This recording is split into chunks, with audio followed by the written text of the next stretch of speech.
Thousands of immigrant rights advocates, including some from Illinois, are marching in Washington to demand that congressional leaders propose a legal pathway to citizenship for 11 million undocumented immigrants. Earlier this week, the Senate parliamentarian dealt a blow to Democrats who'd hoped to include an immigration measure in a $3.5 trillion budget bill, but the parliamentarian declared that measure inappropriate. Joining us now with more are Ira MEHLMAN, media director with the Federation for American Immigration Reform, or FAIR, in Washington, D.C., and BASSEM KAWAR, political director of the Illinois Coalition for Immigrant and Refugee Rights. Thanks to you both for joining us. So BASSEM KAWAR, let's start with you, please. What is your reaction to the Senate parliamentarian's declaration or recommendation that the citizenship measure not be included in the proposed budget bill? Yeah, first of all, thank you so much for having us for this important debate. And I just want to, kick it off by stating that our organization, and not only our organization, but 70% of the American public believes in immigration reform that includes a path to citizenship to undocumented immigrants. As far as our reaction to the parliamentarians' rule, it is disappointing. We are disappointed. But our movement is energized. As you stated, we're in Washington, D.C., where thousands and thousands of people came from over 35 states to march this past Tuesday. We did our legislative visits yesterday. And out of the thousands, over 100 leaders came from Illinois. We met with our Illinois members of Congress. We actually had 9 great meetings with our Illinois delegation. We had the conversation, and our movement is ready. So you're we're energized. Continuing to push forward, it sounds like.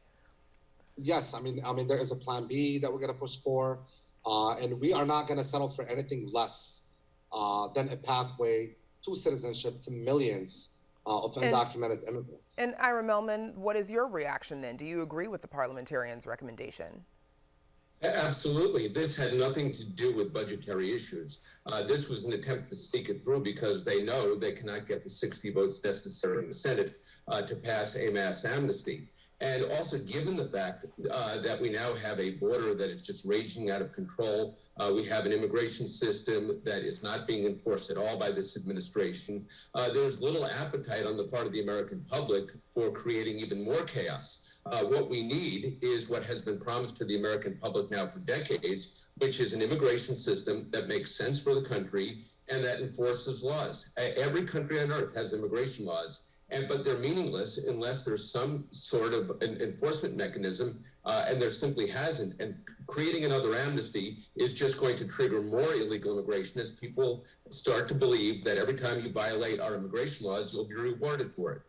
So Eva SANTOS is a DACA recipient with United We Dream. She spoke about a pathway to citizenship during this week's demonstration. Here she is.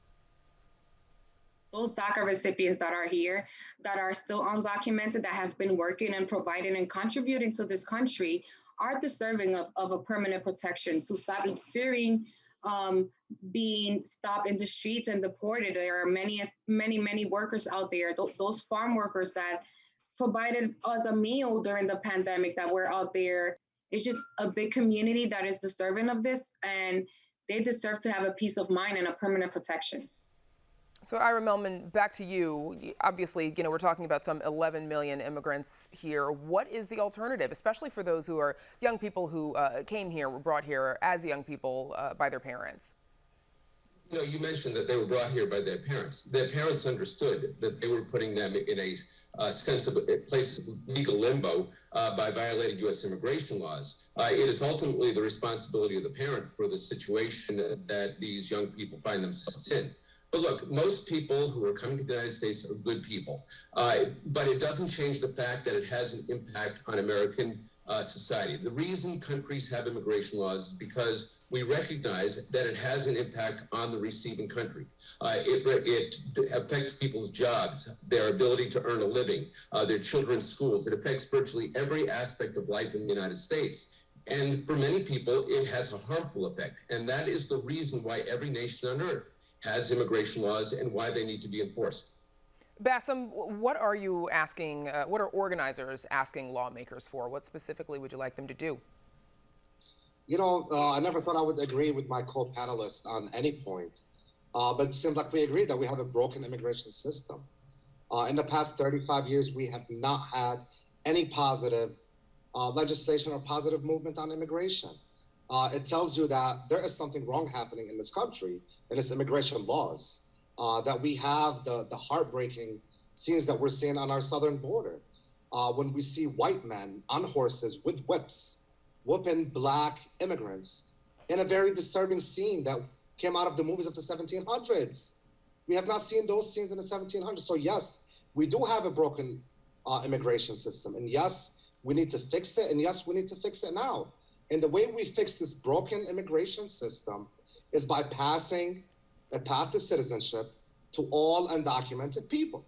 And here we are in a moment where we have an opportunity to provide relief and to recognize the humanity of the people who kept this country running throughout this global pandemic.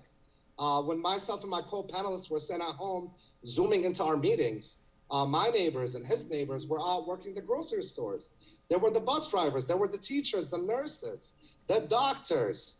And here we are rejecting their basic humanity, their right to live peacefully, to live in safety, and to reap the benefits that we all benefit in this country. It's just, this notion that rejects certain people, their humanity, is a flawed argument. And this is what organizers are demanding.